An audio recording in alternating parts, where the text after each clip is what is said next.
Boa tarde a todos e todas, os nossos ouvintes do segundo encontro, né, do nosso Café Consciência.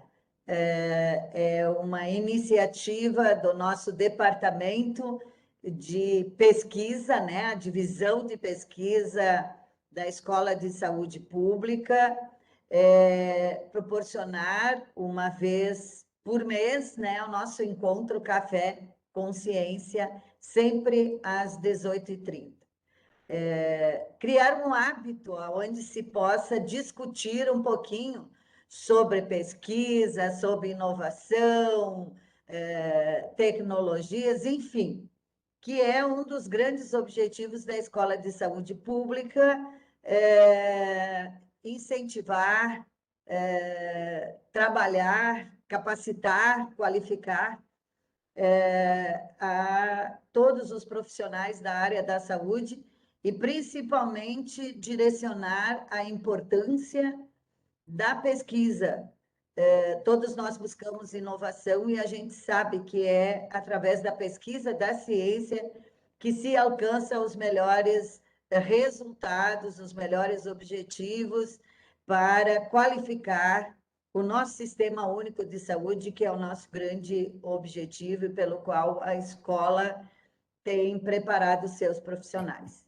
Então, para esse nosso segundo encontro, eu passo a palavra para a nossa professora, doutora Maria Isabel Bellini, que irá fazer a apresentação do nosso convidado de hoje. Então, com a palavra, você, Maria Isabel, e que todos tenhamos um grande momento de trocas e compartilhamento de saberes.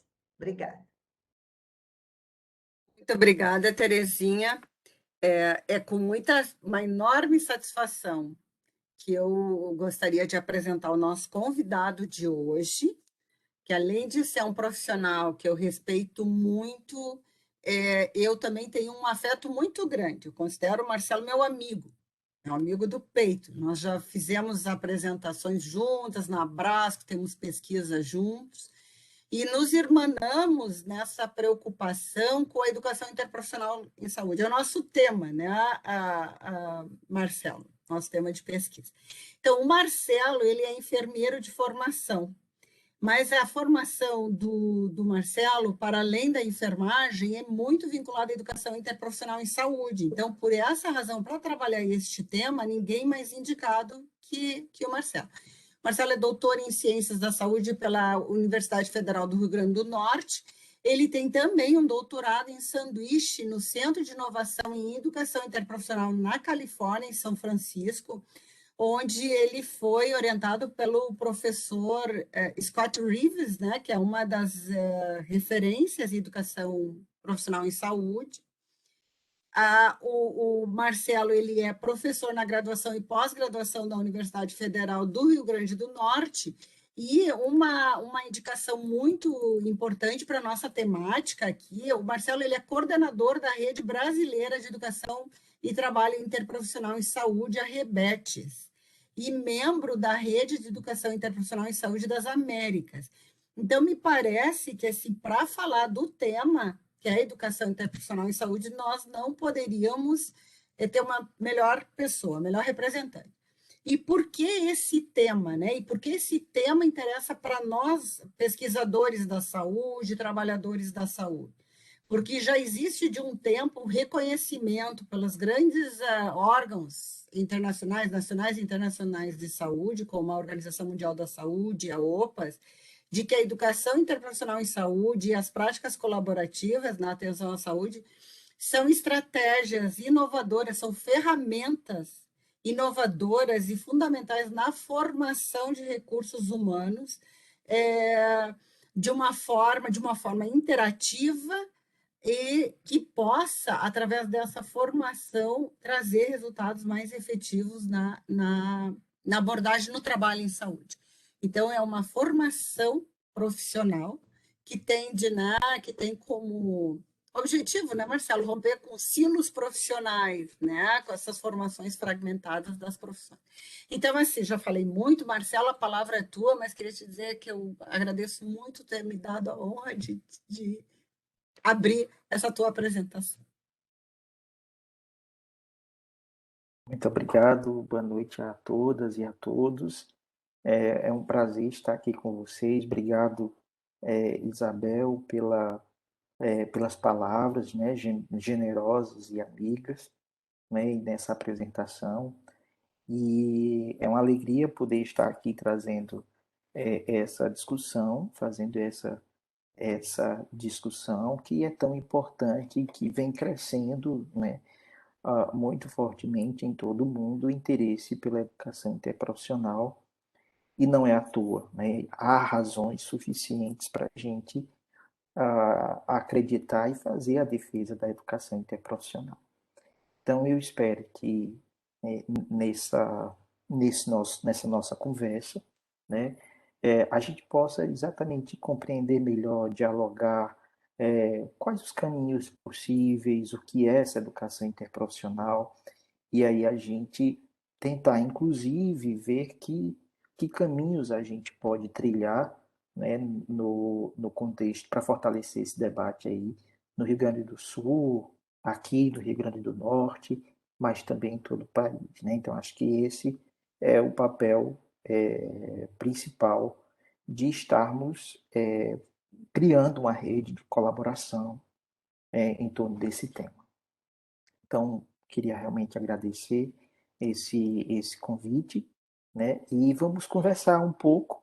E eu até perguntei para a Isabel, também quero cumprimentar a professora Teresina Cardoso, né? E todos os aqui presentes para a gente, e aí a gente vai começar a discutir também, a fazer esse debate, essa conversa.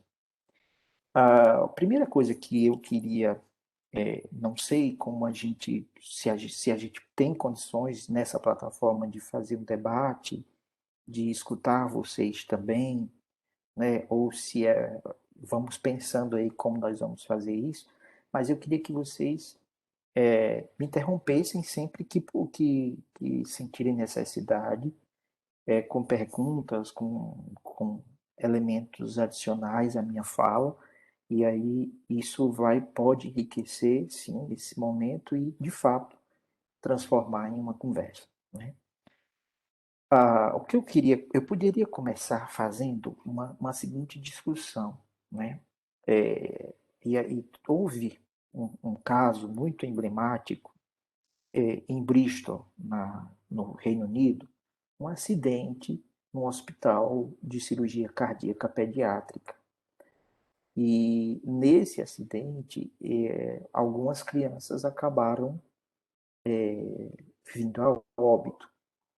E foi feito ali um inquérito, né? Foi aberto uma investigação para ver as causas, né? As razões.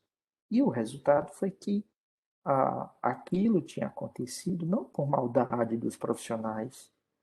As pessoas não são, os profissionais que ali trabalhavam não eram pessoas más, que tiveram a intenção que aquilo acontecesse. Mas perceberam que a equipe não foi capaz de dialogar, de se comunicar, de perceber o que estava acontecendo, de conversar sobre os determinantes daquele problema e tentar encontrar soluções. Então, acho que esse caso ele traz apresentado numa das produções de uma autora australiana, médica australiana, e que chama a atenção exatamente que nós precisamos trabalhar em equipe. Não existe trabalho em saúde que não aconteça em equipe, mas nós não conseguimos, nós ainda temos dificuldades para trabalhar em equipe. Muitas vezes, lá no trabalho em saúde, a gente percebe algumas disputas. Por exemplo, quem sabe mais, quem é mais importante. E aí eu vou citar uma coisa muito informal, mas para a gente conversar, por exemplo. Outro dia, Isabel, eu estava passando pela rua e a gente está percebendo muito claramente o aumento da miséria, o aumento de pessoas pedindo nos sinais, e eu comentei com um colega que aquilo era muito preocupante. E o colega disse assim: lá vai, não sei se vocês conhecem essa expressão muito nossa, lá vai o assistente social. Ou seja, a ideia de que quem olha para a pobreza, para a miséria, para as questões sociais, é o assistente social. Por outro lado, quem daqui nunca ouviu, por exemplo, dizer que, olhe, as pessoas estão muito sofridas, principalmente nessa pandemia, e quando eu estou atendendo, eu faço um pouco o papel de psicólogo, escutando as pessoas. Então, percebam que a gente vai construindo no nosso imaginário latifúndios das profissões. A preocupação com a pobreza, com a miséria, com o social, é um latifúndio do serviço social. A escuta parece que é do psicólogo, né? E aí a gente vai criando cada vez mais barreiras para a gente não dialogar com o outro ou não é, ter uma atuação um pouco mais ampliada, porque a gente estabeleceu que eu não vou escutar, eu não sou psicólogo, ou eu não vou me preocupar com a condição social e econômica, eu não sou assistente social, né? Então, vocês percebam que no nosso trabalho em saúde, ele é um trabalho muito marcado, a gente conseguiu construir essa lógica de divisão muito clara e de disputa muitas vezes. Eu já escutei, por exemplo, que você é enfermeiro da UBS ou da unidade de terapia intensiva? Aí diz, e se a gente diz da UBS? Não trabalha. Né? Porque a gente vai construindo a ideia, mesmo dentro de uma categoria, que esse trabalho nesse espaço é um espaço mais importante, porque exerce aí, tem uma articulação com um grande aparato tecnológico, porque está fazendo a técnica, é mais importante, ou é mais difícil, é mais competente do que aquele que trabalha na unidade básica de saúde, que convive com situações tão complexas de vida e saúde das pessoas. Então, estou trazendo aqui esse exemplo para dizer que, de fato, na realidade do trabalho em saúde, as nossas relações elas são marcadas por estereótipos. A gente conhece pouco sobre o nosso colega e quando resolve falar sobre o nosso colega, a gente usa essa fala estereotipada. A gente se comunica pouco, porque a gente prefere se comunicar com a nossa própria categoria. E a gente vai colocando o usuário num corredor. Ele passa aqui pelo médico, depois ele passa pelo dentista, depois ele vai para o fisioterapeuta, depois ele vai para o nutricionista.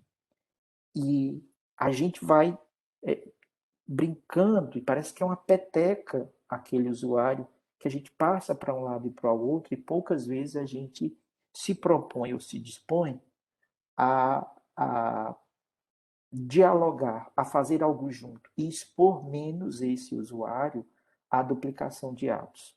Vou contar outra história que no Hospital Universitário Nofre Lopes, da UFRN, um usuário comentou que estava cansado, porque de vez em quando chegava um grupo de estudantes perguntando a ele as mesmas coisas. O grupo de medicina chegava, perguntava, fazia algumas perguntas, o grupo da enfermagem fazia as mesmas perguntas, o grupo da nutrição fazia as mesmas perguntas. Isso mostra claramente a dificuldade que nós temos de dialogar. Nossa grande preocupação é fazer o nosso trabalho, aquilo que nós somos treinados para fazer, e a gente vai fazendo com pouca preocupação sobre a qualidade do que nós estamos ofertando ao paciente, ao usuário, né?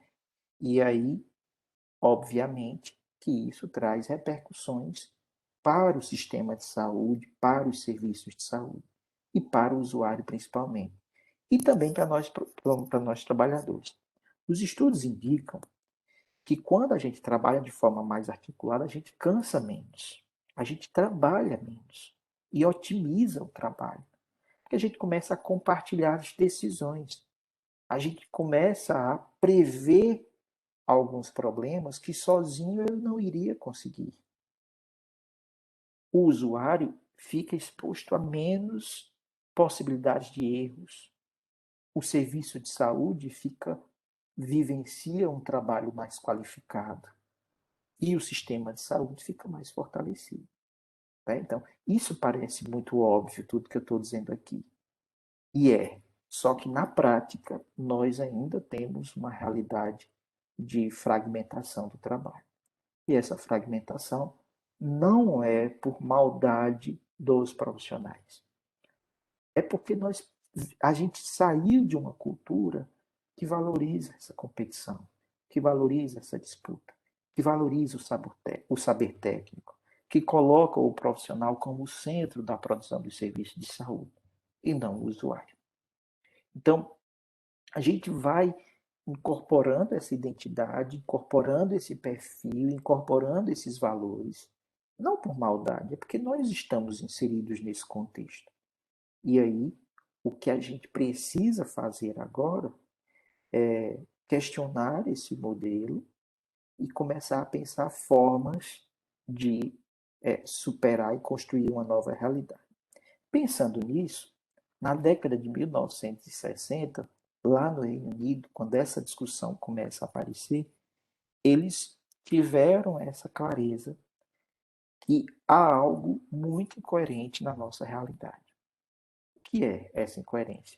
É porque no trabalho em saúde, só se faz trabalho em saúde se for coletivo, mediado por intensa interação, por intensa articulação. Mas nós estamos formando esses profissionais separadamente. Então, assim, como é que eu aprendo a trabalhar em equipe se não me ensinam a trabalhar em equipe? Como é que eu consigo desenvolver competências para o trabalho em equipe se eu não consigo trabalhar em equipe? Se não me ensinam essa perspectiva ou essa abordagem, né? Então, acho que esse é um ponto que eles começaram a perceber claramente, a entender. Precisamos construir uma abordagem teórico-conceitual e metodológica que consiga aproximar estudantes de diferentes cursos ou profissionais de diferentes categorias, permitindo que eles aprendam uns com os outros, que eles aprendam sobre os outros, que eles aprendam entre si. Para que isso? Para desenvolver uma outra cultura. E aí a gente substituiria a cultura da competição e das disputas pela cultura da colaboração. Né? E então esse movimento começa aí lá na década de 1960, no Reino Unido, ainda em alguns departamentos, muito circunscrito a alguns departamentos, depois ganha força, se torna política, pública, e aí começa a ter um investimento maior em transformação do modelo de formação em saúde, permitindo que estudantes de diferentes cursos e profissionais de diferentes categorias comecem a ter oportunidades de aprender com o outro, de aprender sobre o outro, de aprender entre si. Qual a importância de aprender com o outro? É porque aprender com o outro traz novos elementos. O outro tem uma visão de mundo que a sua prática construiu. Aquela visão de mundo pode me ajudar e ampliar a minha visão. Da mesma forma, o que eu sei vai ampliar a visão do meu colega. Muitas vezes percebam que quando você peça para estudantes ou profissionais de diferentes categorias conversarem sobre uma determinada situação. você vai perceber que um analisa de uma forma, o outro de outra, e é assim, é legítimo que isso aconteça. Mas quando essas trocas elas acontecem, a gente, numa outra oportunidade, quando eu estiver sozinho, eu vou visualizar esse aspecto que a colega viu, mas que talvez se aplique a essa realidade. Então, acho que a gente começa a ampliar a nossa visão de mundo e a nossa criatividade, nosso compromisso em ver o mundo e sua complexidade da forma como é, ou se aproximando da forma como realmente é. Por que aprender sobre o outro? Porque a gente não sabe. Se eu perguntar aqui, qual é o papel do enfermeiro? Eu vou dizer isso porque eu sou enfermeiro e eu já escutei. É contar bolas de algodão no hospital. Eu já ouvi isso. É isso? É esse o papel da enfermagem? Obviamente que não. Qual é o papel do dentista? É cuidar dos dentes. Não é nem da boca, é dos dentes. Né? E aí vai. Qual é o papel do psicólogo? É escutar. Então, a gente sempre olha o outro com uma carga de estereótipos. Então, aprender sobre o outro me ajuda a entender o seu papel e a mobilizar esse outro para que ele possa complementar a minha prática. Né? Então, eu complemento a prática do colega, o colega complementa a minha prática, mas eu só vou fazer isso quando eu entender qual é o papel dele. Né? Então, aprender entre si é outro aspecto fundamental, porque é um movimento de retroalimentação. Né? Então, eu aprendo com os pares, com a minha profissão, os colegas da minha profissão, mas eu aprendo com um colega de outra profissão. Então, percebam que o conceito de educação interprofissional, aquele mais conhecido que é a educação interprofissional, é a ocasião em que membros de duas ou mais profissões aprendem com o outro, né? Então, dialogam sobre o outro e entre si para melhorar a colaboração e a qualidade dos cuidados. Então, vocês percebam que há um movimento, uma preocupação de mudar essa lógica e permitir que a gente aprenda mais a trabalhar em equipe lá na formação e não a gente ser jogado nos serviços e ter que aprender. Às vezes a gente aprende, às vezes a gente continua trabalhando de forma multiprofissional, cada um na sua sala, fazendo o seu trabalho, e ninguém conhece ninguém, ninguém dialoga, ninguém discute um objetivo em comum. Então, às vezes a gente tem muito isso. A gente entra, vai ser inserido nos serviços de saúde e sem ter essa competência. Então, diante disso, é que esse debate começa a ganhar força em todo mundo, né, porque há a necessidade de pensarmos novas formas de formação, novas formas de desenvolver os perfis profissionais para que eles estejam comprometidos com a oferta de serviços de saúde integral, resolutiva e segura. Esse debate se assemelha muito à nossa história. A discussão de integralidade. Não se faz integralidade com práticas fragmentadas. Não é possível. Então, é necessário a gente começar a pensar formas realmente de assegurar que os profissionais estejam aptos, tenham interesse para trabalhar de forma colaborativa. Né? Então, acho que esse é um ponto, é um debate, obviamente, nasce muito atrelado à segurança do paciente, né? Nasce muito atrelado ao compromisso com o fortalecimento dos sistemas de saúde, nasce muito atrelado com o compromisso em ressituar o usuário na centralidade do processo de produção de serviço de saúde. Então, a gente tem, até hoje, nós passamos por 3 gerações de reformas curriculares. A primeira reforma foi uma reforma baseada na ciência. Naquele movimento, com as grandes descobertas da era bacteriológica, a nossa grande preocupação era ter um currículo todo orientado nos moldes do positivismo, do cartesianismo. E foi muito importante para a época. Foi muito importante. Há muitos avanços aconteceram naquele momento. Só que os problemas de saúde eles foram se complexificando.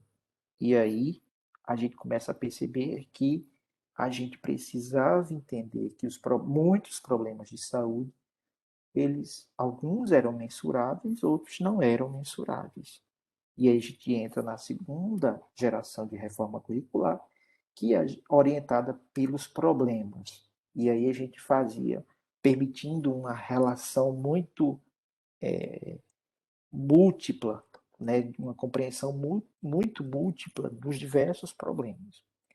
Mas nesse momento, esse século, ele é a geração da reforma orientada para o fortalecimento dos sistemas de saúde.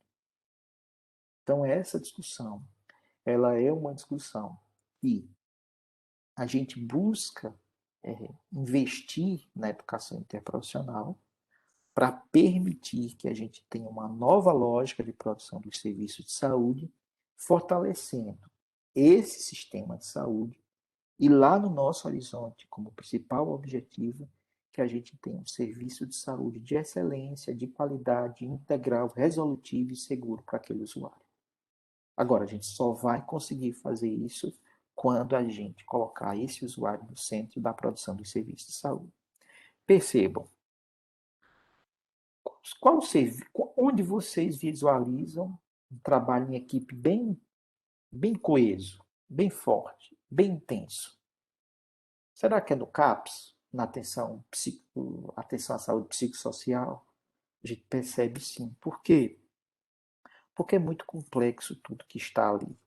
A gente percebe que a medicalização sozinha não dá jeito, aí a gente começa a perceber a necessidade, por exemplo, do psicólogo, do profissional de educação física, do terapeuta ocupacional, né? Ou seja, a gente começa a entender, até pela mudança, né, pela percepção da lógica da atenção da saúde mental, a gente percebe que há necessidade desse trabalho em equipe. Os trabalhos, unidade de terapia intensiva, a gente percebe também essa maior interação. Aqueles serviços que claramente o usuário assume o centro do processo são os serviços que a gente percebe maior nível de interação em equipe. Aqueles serviços em que o usuário não assumiu ainda a centralidade do processo é aquele serviço que a gente percebe mais disputa, mais disse-me-disse, mais relações que não contribuem para a oferta de serviços de saúde integrais que a gente tanto defende no nosso contexto.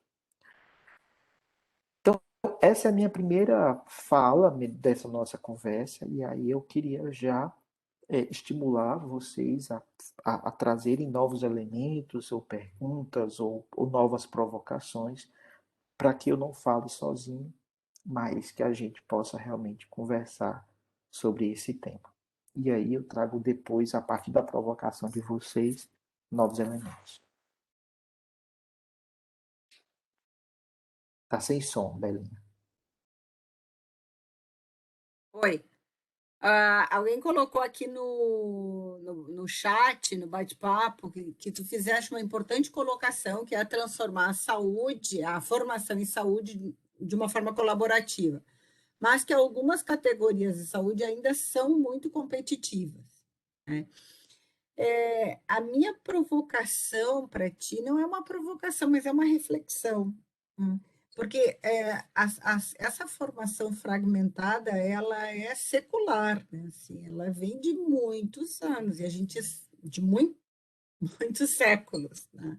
A medicina, com o seu conhecimento, e depois as outras profissões que foram sendo criadas, enfim, o serviço social é uma profissão muito recente nesse histórico de profissões. É bem interessante, só para interromper um pouquinho, aqui na nossa plateia nós temos psicólogos, enfermeiros, assistentes sociais e estatístico. Talvez tenha algumas pessoas que eu não conheço que talvez tenham outra formação. Então, nós já temos aqui uma equipe interdisciplinar. Né? Mas o que eu queria te provocar é assim, é uma reflexão que eu faço, assim, como a gente sabe que essas questões culturais, elas não mudam de uma hora para outra, né? Até porque elas vêm sendo construídas e fomentadas durante muito tempo.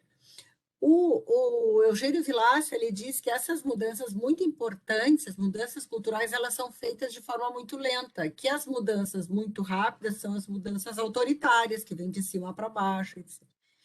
Então, assim, a gente está num processo de reconhecimento da importância do trabalho interdisciplinar e depois, mais recentemente, do trabalho interprofissional e da formação interprofissional, mas, ao mesmo tempo, tem essa lógica que continua ainda muito vigente de uma formação fragmentada, de hierarquias entre profissões, de fatias de poder pelo conhecimento, né? Então, assim, bom, se eu sou assistente social e sou preocupada com o social é minha parte, é a parte que me cabe nesse latifúndio, e eu vou compartilhar isso com outra profissão, eu vou perder poder, eu vou ficar mais frágil. Então, acho que tem muito essa lógica ainda, porque isso é muito construído, né, historicamente, o poder do médico, o poder do advogado, o poder do enfermeiro, o poder do psicólogo, o poder do assistente social, cada um na sua fatiazinha de conhecimento e de poder.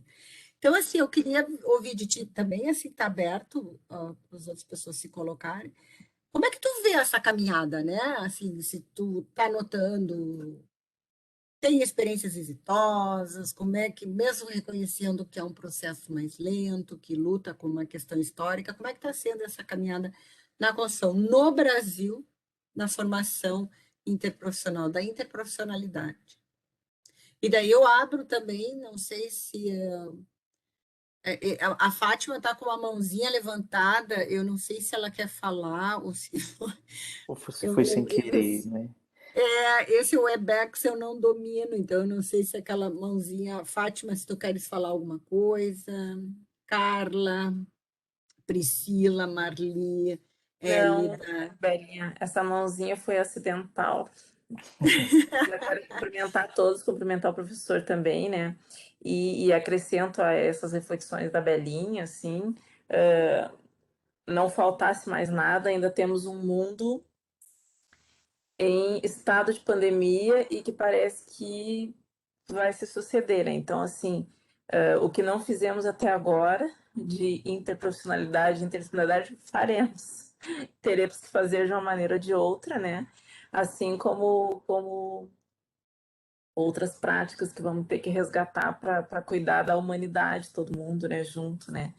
Então, só para juntar mais esse aspecto aí nessa questão, né? Mas essa E, mãozinha aqui tá acidental aqui. perfeito. Obrigado, Fátima. Obrigado, Belinha. Deixa eu só retomar aqui um aspecto que Belinha traz, mas que eu queria reforçar, é que a gente construiu isso, né? Assim, ou seja, as profissões, elas se protegem, né? Aquilo que você falou. Então, social é meu, se eu compartilhar com outra pessoa, eu perco poder, eu deixo de, né? Então, com isso, a gente vai cada vez mais fortalecendo uma lógica da fragmentação, da competição, da disputa. E ainda tem gente que diz, olhar para o social é bobagem, porque eu preciso ser tecnicamente competente, como se, né? Então a gente escuta coisas muito tristes de se ouvir, né? Mas a gente escuta. E isso é o retrato de que nós, os sistemas das profissões, elas acabam reproduzindo a competição, a disputa da nossa sociedade, as diferenças de classes da nossa sociedade, né? Então a gente acaba percebendo isso muito claramente. Então, eu acho que a gente precisa entender que essa mudança, ela não vai ser uma mudança fácil. Mas vamos pensar aqui uma coisa. Será que a gente avançou, por exemplo, na adoção de metodologias ativas? Será que a gente avançou na maior articulação entre universidade e serviços de saúde? A gente avançou, precisa avançar, mas a gente já avançou. E parecia algo muito distante, porque até então se valorizava que o único espaço de treinamento da formação era o hospital.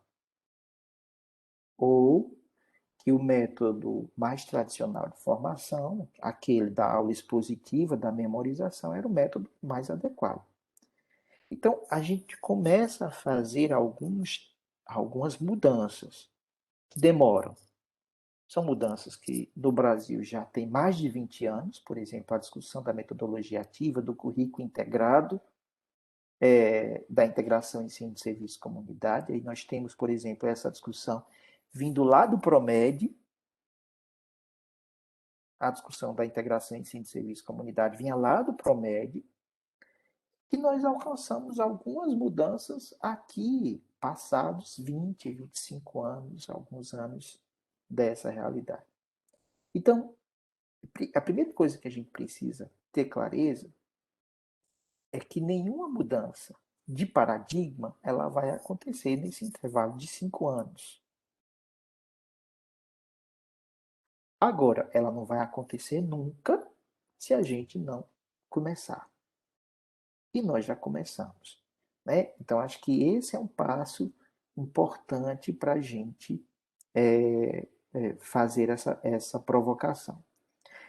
Antes de falar sobre, por exemplo, as experiências exitosas, eu vou trazer aqui o que Maria Hélida coloca, porque é uma questão que eu vou linkar com o que Maria Hélida coloca, que é de dizer que é importante lembrar o caráter subjetivo da formação, visto que currículos e protocolos não garantem o caráter colaborativo do trabalho. Não garantem, isso é verdade. Aí, Hélida, tem um elemento que a gente considera central. Por exemplo, que Selma Pimenta, que é uma pedagoga, coloca muito claramente que é a intencionalidade do ato pedagógico. O que seria isso? Seria a gente dizer que o currículo existe, traz uma proposta de formação que demonstra a intenção, o horizonte, os rumos que a gente quer tomar. Mas a gente precisa viabilizar que isso aconteça, porque senão, se a gente não colocar isso no currículo, se não tiver isso no currículo, eu concordo plenamente que existe o caráter subjetivo, mas seria um caos ainda maior se a gente não tivesse isso declarado nesses instrumentos.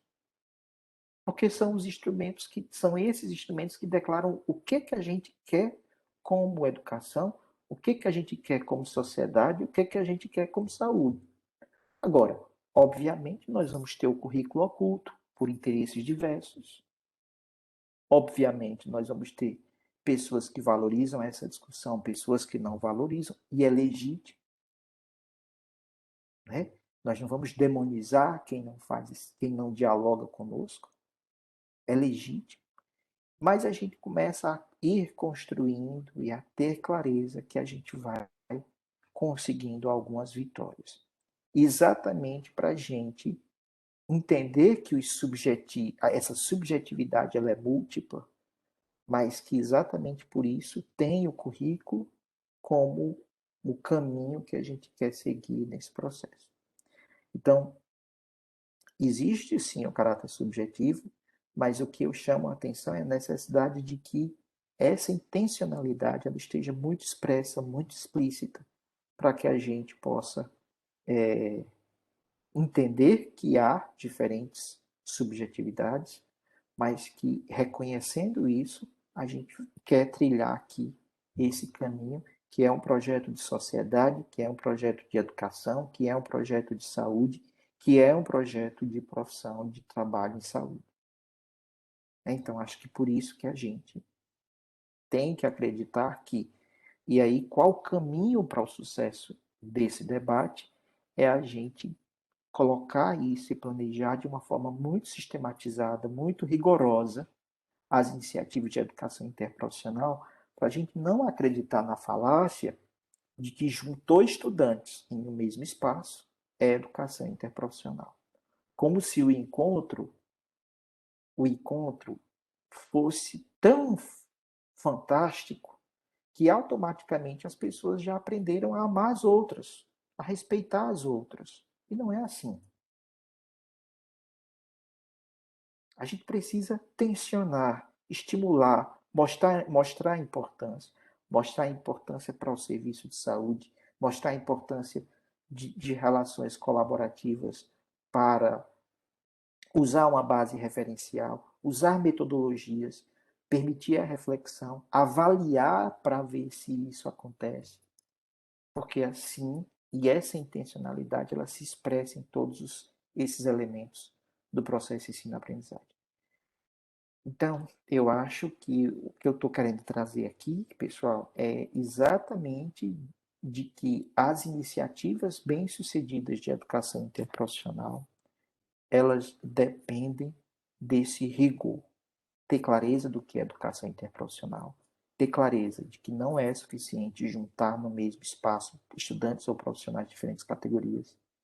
É preciso permitir a interação e provocar que essa interação, de fato, desenvolva uma outra cultura, outras competências da colaboração em substituição à tradicional disputa e à tradicional competição que existe na nossa formação, no nosso trabalho e na nossa sociedade, sobretudo. Porque temos uma sociedade extremamente competitiva e que valoriza e que a máxima dessa sociedade é cada um por si. Seja empreendedor, faça a sua parte. E aí a gente vai construindo uma narrativa de que cada um tem que fazer a sua parte, mesmo que para isso eu tenha que derrubar o colega. E isso se reproduz, obviamente, em muitas relações. Né? E aí, algumas iniciativas que são bem exitosas no país, nós temos o currículo, né, interprofissional do campo da Unifesp, do campus da Baixada Santista. Temos um currículo também na UNB, campus Ceilândia. Temos experiências exitosas na URBS, né, aí em Porto Alegre, no Rio Grande do Sul, na UFRJ, na UERJ, na Federal do Sul da Bahia. Nós temos experiências exitosas em Sobral, no Pernambuco, aqui na UFRN, no Rio Grande do Norte. Agora, eu gostaria de chamar a atenção que são experiências exitosas, mas que cada vez mais requerem que a gente se debruce mais sobre essas experiências e olhe se de fato elas têm contribuído para o desenvolvimento da competência colaborativa ou se nós estamos apenas juntando estudantes de diferentes categorias no mesmo espaço. Então, é preciso explorar um pouco mais a natureza dessas experiências. Porque senão, quando essa discussão começou nos Estados Unidos, foi um boom. E aí criou-se essa ideia de que juntou estudantes ou profissionais no mesmo espaço é a educação interprofissional. E aí começaram a perceber que se não fizessem essa proposta com rigor teórico, conceitual e metodológico, garantindo a intencionalidade, ia chegar no futuro sem nenhum resultado e a gente ia dizer que a educação interprofissional nunca serviu. Mas, na verdade, não é que a educação interprofissional nunca serviu, é porque nós nunca fizemos a educação interprofissional. Então, no mundo, quando essa educação interprofissional ela acontece de fato com o rigor necessário, nós temos uma melhora na reação dos estudantes, uma mudança nos hábitos, nas atitudes, nos comportamentos. A gente traduz isso em mudança na lógica do trabalho de saúde com melhoria do trabalho em equipe. Isso está muito óbvio, por exemplo, em estudo de 1986. Quantos anos de 1986 para cá? Já tem alguns anos. E estudos, unidades de terapia intensiva, que investiram na melhoria do trabalho em equipe, tiveram a redução da mortalidade. Então, as evidências mostram cada vez mais. Agora, tem que ser de fato, tem que trabalhar uma base teórica consistente, tem que trabalhar com muito rigor metodológico, porque senão a gente vai ver lá no futuro, olha, nada mudou. Sim, nada mudou porque nós estamos fazendo mais do mesmo. De fato, a gente precisa fazer a educação interprofissional para poder ter elementos e afirmar se ela surtiu ou não efeito na realidade da produção de serviços e na melhoria da qualidade da atenção que a gente oferta aos nossos usuários.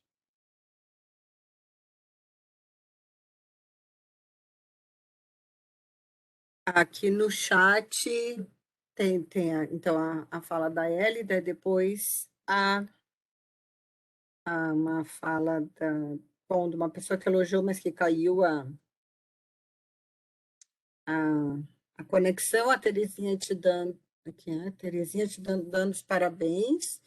Eu estava te ouvindo, Marcelo, e estava pensando assim, né, se a interprofissionalidade ela vai garantir a integralidade, né, porque são as diferentes competências, habilidades, os diferentes corpos teóricos de cada profissão trabalhando junto, né, de uma forma colaborativa.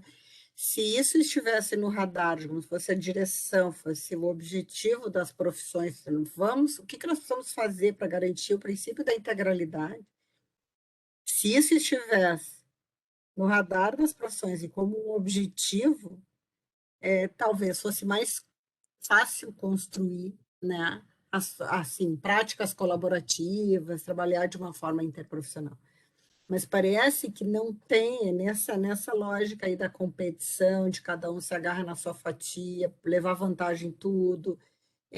Se esquece que, na verdade, as nossas profissões da área da saúde elas estão aí para trabalhar numa perspectiva de integralidade, de garantir os princípios do SUS, principalmente integralidade.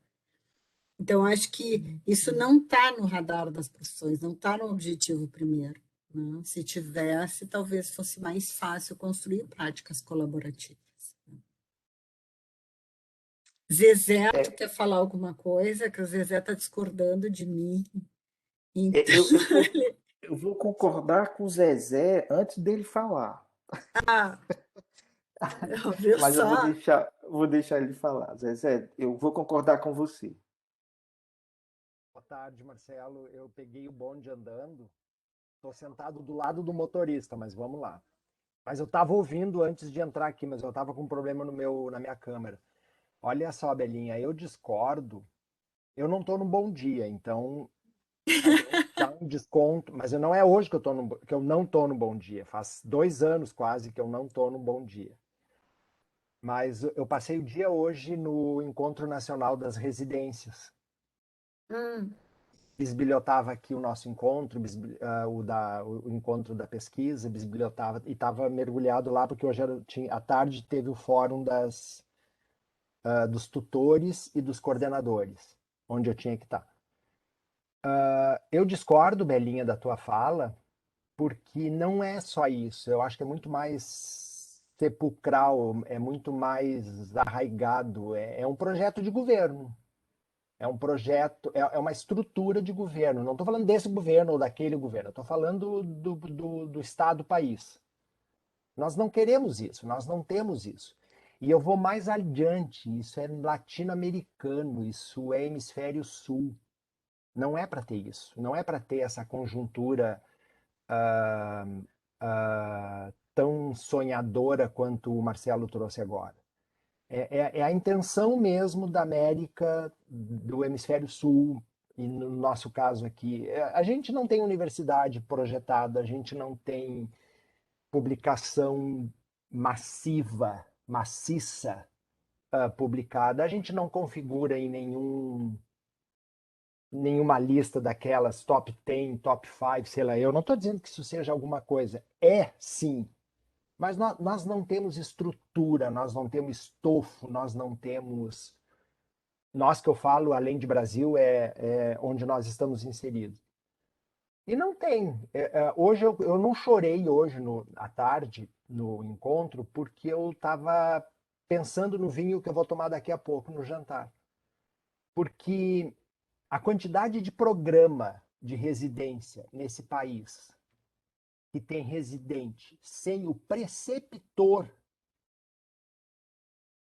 de campo e de núcleo eu não vou dizer o número porque eu fiz questão de não guardar, porque senão eu iria dormir hoje à noite.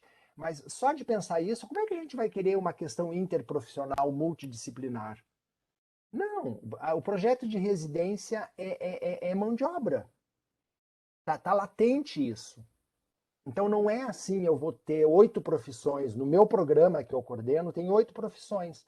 Eu consigo, no máximo, ter 3 profissões na mesma unidade. Isso é muito triste. Porque não tem espaço físico, não tem os profissionais desses núcleos profissionais nas unidades. Tem aquela coisinha básica que o Ministério preconiza: médico e dentista e enfermeiro. Quando tem o dentista, porque é médico e enfermeiro. Ponto. Aí a gente tem nutri, físio, fono, psico, serviço social. Acho que eu falei todas. E não tem esse conjunto nas unidades. Então, não sei, para mim é um status que está sedimentado, tá enraizado, tá solidificado, e para mexer nisso tem que ter gente com coxa, com peito, com gente que eu falo é governante, é projeto de Estado. E eu não vejo esse projeto. Eu estou há quantos anos na residência, não só nisso, mas eu vejo, eu bisbilhotando tudo, eu vejo a cena não muda. A cena do norte é uma coisa absurda em termos de residência. É onde tem menos programa, é onde tem menos residente. E faz quantos anos isso? No mínimo 120. Pensando só em termos de república. Enfim, eu falei que eu não estava num bom dia, então eu vou parar por aqui, senão nós vamos cortar os pulsos. Zezé, eu quero lhe conhecer quando você estiver num bom dia, né? Então, porque eu adorei a sua fala num mau dia. É, É que esse é o meu status normal, Marcelo. Eu sou assim mesmo. tá. Pilhadaço, sou. Olha, Se bem que você mas me conhece. eu vou trazer alguns elementos, porque nas diretrizes curriculares nacionais, lá de 2000, início de 2000, a gente já sinaliza alguma coisa para trabalho em equipe, para integralidade. E já são 20 anos. Então, quando a gente olha, e aí é o que é muito o que Maria Helena coloca, a gente consegue fazer uma proposta de residência ou de currículo fantástica, com Exato. todos os princípios lindos. Uhum. Só que quando a execução dessa proposta é que a gente não consegue fazer o exercício de princípios estruturantes de uma mudança. Exatamente. Aí a gente faz o mais do mesmo, sabe? Então, assim, o problema, sabe, não é o currículo, porque também eu sou muito crítico, eu venho vou contar uma historinha, porque parece que eu estou mais contando isso, mas é uma conversa mesmo. Eu comecei minha carreira docente com 24 anos, na Universidade do Estado do Rio Grande do Norte, num currículo que foi implantado em 1986. Eu não sou tão antigo, eu me formei em 2003, em 2004 eu entrei como docente, concursado da universidade. E esse currículo foi modelo para o país, lá no curso de enfermagem da Universidade do Estado do Rio Grande do Norte. E aí, vejam, 1986, o currículo já falava do crítico e reflexivo que vem nas diretrizes de 2001 da enfermagem, 2001, 2002. Então, era tão à frente do seu tempo, só que aí o que acontece? Aí, a intenção era integrar a saúde coletiva com, por exemplo, as disciplinas mais clínicas, e é uma proposta extremamente avançada. Inserção dos serviços de saúde. Só que não acontecia. Aí começaram a demonizar o projeto. O problema não é o projeto. Somos nós. Somos nós. Porque é muito mais fácil eu me juntar com Zezé, com Isabel, para a gente fazer. Aí começa, a gente desconstruiu, por exemplo, a anatomia e criou um componente curricular na perspectiva do currículo integrado, processos morfológicos. Ah, por que isso? Vamos acabar com essa história de anatomia, histologia e faz uma concepção mais ampla de conhecimento em que esses conhecimentos se integrem. Mas o que era que acontecia? Essa aula é de anatomia, mas Zezé vai dar aula de histologia. Aí a prova era a questão, ou seja, tinha uma proposta, na prática a gente continuava fazendo morfologia, anatomia e histologia, né? Então assim, e aí vem a grande questão, que é porque a gente precisa assegurar a intencionalidade. Por isso que Selma Garrido Pimenta reforça da garantia da intencionalidade pedagógica. Qual é a intencionalidade pedagógica? E aí, eu vou falar, Zé, eu estou com medo de falar da enfermagem, mas eu sou enfermeiro. Eu não acho ruim se eu falar muito, não sei qual é a profissão do Zezé, mas eu também não estou falando mal. E aí, agora, a enfermagem adentrou numa outra lógica. O empreendedorismo. É para o enfermeiro abrir uma clínica de acupuntura, uma clínica de... Como é o nome daquele tratamento da orelha? Acupuntura? Não, Auriculoterapia. Auriculoterapia. Auriculoterapia. Eu nem Aí, conheço. agora, aí faz os complementares e terapias complementares, alguma coisa, né? E aí, as PICs. as PICs, as práticas integrativas e complementares. E aí, o que acontecia, a ideia é que vocês conhecem as novas diretrizes aqui, a proposta de diretriz curricular da enfermagem que não fala em SUS? Não fala em SUS. Porque a ideia é essa, a ideia é tirar o compromisso, e aí quando ele diz é um projeto de sociedade. É um projeto de sociedade. A sociedade que a gente quer construir é a sociedade que a gente demoniza o serviço público, que a gente coloca a ideia, coloca exatamente a ideia da competição, das disputas, né? Do mercado de trabalho. E aí acontece tudo isso que a supervalorização, a gente prioriza muito mais a valorização do mercado do trabalho do que propriamente a construção de um sistema de saúde forte. Então é sim projeto de sociedade. E aí, qual é o nosso papel? É se contrapor a esse projeto. É difícil? É. Como sempre foi qualquer processo de mudança. O SUS é contra-hegemônico. Da forma como ele foi pensado, ele é contra-hegemônico. A sua materialização, a sua execução assume diversas caras, mas ele foi contra-hegemônico. Ele é contra-hegemônico. Então, o que eu estou querendo trazer, talvez numa fala apaixonada ou numa fala de sonhador, é dizer que não é fácil, mas que a gente precisa fazer essa aposta. E aí, tem dias que a gente está triste, tem dias que a gente está mais triste, tem dias que a gente está com vontade de chorar. E poucos são os dias que a gente está mais feliz, um pouquinho. Né? Então, estou trazendo isso muito para fazer a defesa do Zezé, que eu não conheço, mas estou gostando porque ele está num dia que não está tão bom, mas fez uma fala super bacana. Não que a de Belinha não tenha sido boa, mas é porque exatamente essa é a complexidade do que nós estamos falando. Né?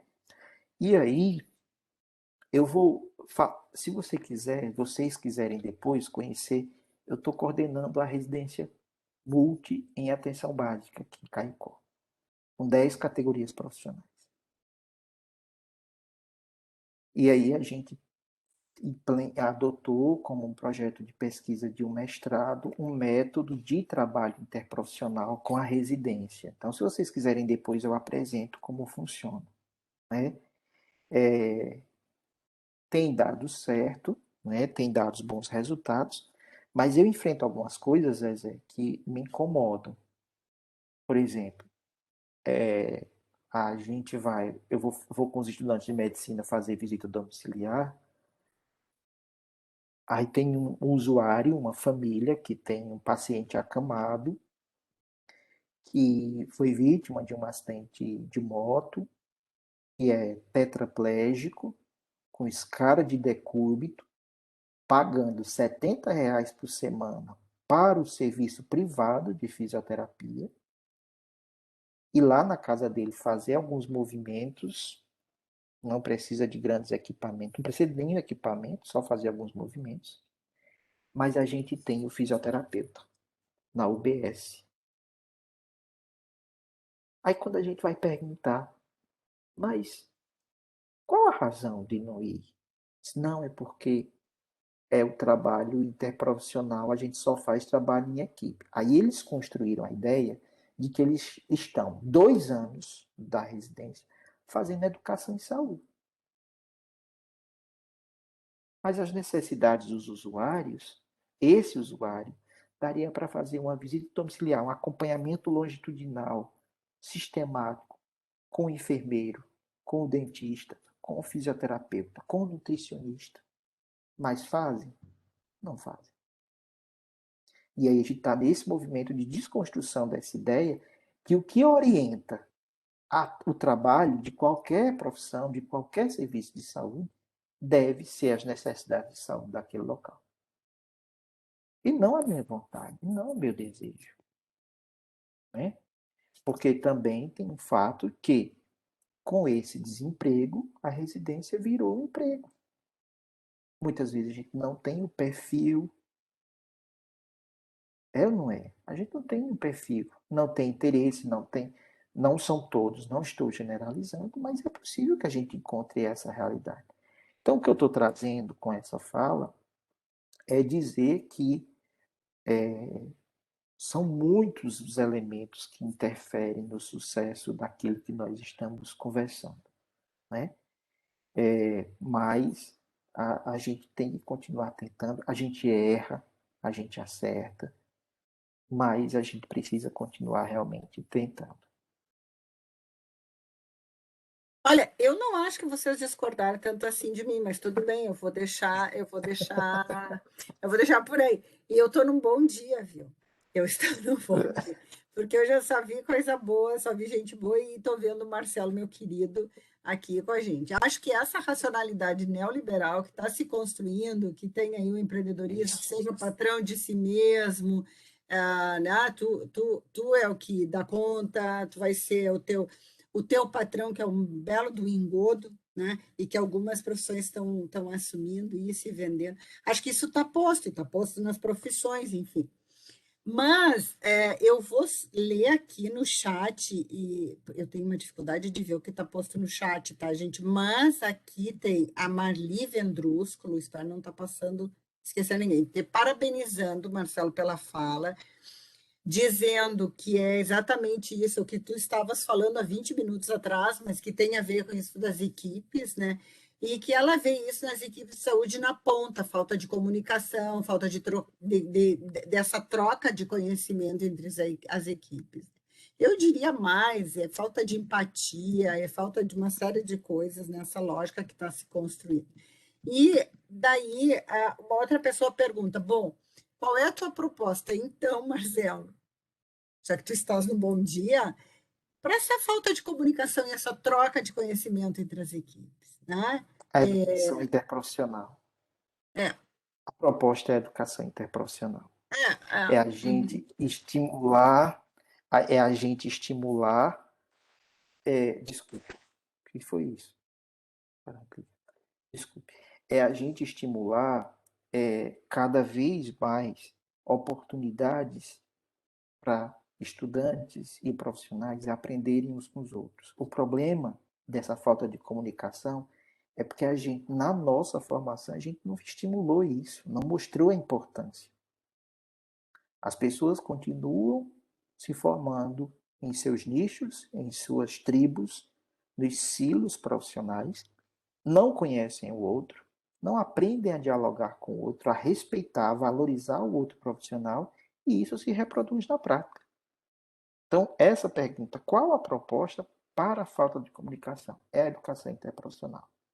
E essa proposta, ela se justifica pelas evidências que a gente tem de que serviços de saúde, realidades que investiram na educação interprofissional, tiveram serviços de melhor qualidade, conseguiram profissionais mais aptos, mais comprometidos com a oferta de serviços, mais integrados, mais articulados. Então, não é só um desejo, ou não é só a minha afinidade com esse tema, é porque as evidências de fato mostram isso.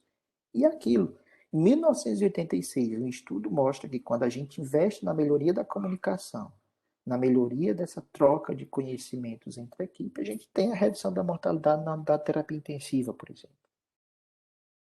Quando a gente tem o fortalecimento dessa comunicação, a gente melhora a precisão diagnóstica, a gente melhora a rapidez das intervenções, os resultados são mais rápidos. Por exemplo, tratar uma escara, né, de uma úlcera de pressão, só com o enfermeiro tem uma resposta, mas se eu alio a atuação do enfermeiro com o fisioterapeuta, pensando numa nutrição que ajude no processo de cicatrização, não vou ter uma outra resposta, um outro desenvolvimento. Então, vejam que agora isso precisa estar posto nos processos de formação. E isso precisa estar posto de uma forma muito planejada, muito sistematizada, com muito rigor teórico, conceitual e metodológico, para não se transformar no oba-oba, vamos juntar todo mundo e a gente afirmar estamos fazendo educação interprofissional. Não estamos. É preciso visualizar, assegurar que os princípios dessa interprofissionalidade estejam presentes nessa proposta. Então, eu até atropelei, Belém, a sua fala, mas é porque a pergunta traz uma resposta muito clara. A proposta é a educação interprofissional. Não, tá bem, tu não me atropelou, não, tu respondeu. E a gente também já está indo para os finalmente, né, Marcelo? Eu só queria daí falar aqui que a gente fez aquele curso ano passado, tá, de capacitação docente, IP, com uma carta acordo com a OPAS, e a gente conheceu experiências maravilhosas que estão acontecendo no Brasil nessa perspectiva. E que ainda, e o curso foi todo durante a pandemia, e a gente viu assim, o quanto as experiências tiveram mais potência durante a pandemia, justamente porque eram experiências interprofissionais. Né? Então, eu acho que está aí, está posto, é uma temática, eu acho que também é um compromisso, isso que eu queria dizer antes das profissões, é um compromisso que as profissões deveriam ter, né, as profissões da saúde deveriam ter, com a integralidade. Marisabel, Mas, enfim, oi. eu peço desculpas, né? Eu estou aqui no perfil da Terezinha, não queria entrar no meu perfil para não atrapalhar a gravação, né? Mas eu gostaria de parabenizar o Marcelo e esse convite foi extremamente exitoso. E uma das questões importantes das relações entre as diferentes profissões da saúde, ela ocorre principalmente nos hospitais, né, no campo de aprendizagem, nos estágios curriculares, não curriculares, enfim, é ali que a gente aprende que para a gente conseguir um determinado resultado, que é o atendimento integral do usuário do SUS, a gente precisa de várias mãos, várias pessoas, né, com diferentes habilidades, né, com diferentes conhecimentos, né, e isso só enriquece. Então, não é apenas uma categoria profissional que dá conta do recado, né? A gente precisa de ter um olhar que envolve todas as possibilidades, e é isso que vai nos ajudar, quem sabe, né? Não sei se damos conta, mas melhorar a condição do nosso usuário do SUS. Eu agradeço a vocês por estarem aqui no Café Consciência, que é um projeto da divisão de pesquisa, né? E não podia deixar de prestigiar em algum momento, apesar da gente estar num outro evento que também estava encerrando. Mas parabéns, Marcelo, e muito obrigada por ter aceito o nosso convite. Antes de Muito encerrar, eu obrigado. só gostaria de ler. Encerrou? Não. Não, Você é pode porque falar, tem Bel. duas. Pergunta ali da Fátima. Era isso, é que tem algumas. Eu não sei o que aconteceu aqui. Tá aqui. É que tem algumas colocações aqui no chat, que eu acho que em respeito a quem está participando, né, a gente poder ler, que é da Hélida, só um pouquinho, da Hélida dizendo: defender o SUS é ser contra-hegemônico, pois já na sua criação definiu como princípio a integralidade da atenção, que exige o trabalho interprofissional. Perfeito. E o Zezé que diz: a graduação como está posta hoje não dá conta disso, e a residência é um exemplo. E a Fátima, a Hélida, meu Deus, isso não acaba.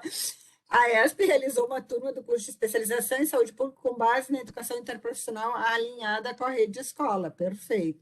E, Fátima, tu quer? A tua mão continua levantada, porque tu não sabe baixar. Então, tá. Então, olha só. Então, acho que vamos encerrar, né, gente? Marcelo, queria. Não sei, Karen, tu quer encerrar? Encerro eu. Eu acho que já tivemos uma representação muito boa da nossa diretora, a Terezinha, né?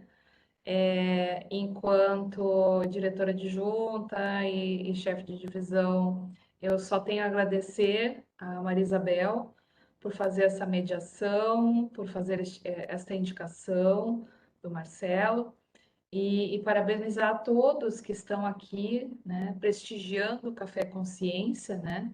A gente tem pensado em novos formatos para facilitar o acesso, né? Claro que sempre pautado ainda pela tecnologia, que ainda vai nos acompanhar por um bom tempo. E convidamos a todos também, eu não deixo de fazer o convite, para acompanhar o primeiro CERET, o primeiro seminário de educação, tecnologia e inovação, né, que está ocorrendo, né? Amanhã é o último dia, mas ainda é possível fazer inscrições, ele é totalmente gratuito. E amanhã teremos uma ampla atividade, começando por um espaço de mulheres na ciência, né? Um relato de experiência de uma grande pesquisadora que estará lá compartilhando seu conhecimento e outras coisas fantásticas que os convidados vão estar contribuindo. Então, o Café Consciência é uma proposta da divisão para que a gente possa contemplar todas essas temáticas de ciência em suas diversas dimensões, né? E tivemos aqui a nossa segunda edição. Então, penso que totalmente exitosa, viu? Obrigada aí pela assistência e ficará gravada, né, essa edição para posterior acesso de outras pessoas. Essa é a excelente ideia. E o Rio Grande do Norte e o Rio Grande do Sul já está junto. Eu e o Marcelo estamos aqui, ó. Juntinho, né, Marcelo? Então, tá, Muito Marcelo, obrigado, quer pessoal. fazer Foi um alguma prazer. fala de tchau? Eu só quero agradecer mesmo, dizer, me coloco à disposição, né? O convite de Zezé é muito bem-vindo. O problema é porque, como eu estou na coordenação também, é possível que na aula inaugural daí seja a aula, mas a gente vai alinhando isso, tá certo? Mas eu fico também à disposição para a gente conversar, talvez na residência, fazer o método que a gente faz aqui para vocês verem como é que se dá certo e assim a gente vai conversando e fortalecendo essa rede. Agradecer, foi um prazer e me coloco sempre à disposição no que eu puder ajudar. Ótima ideia, fazer aula inaugural para as duas. Um Boa abraço, noite, pessoal. pessoal. Obrigado, Belinha. Obrigada. Foi bárbaro, Obrigado, foi Vera. maravilhoso. Obrigado. Tchau, tchau. Marcelo, tchau. Tchau.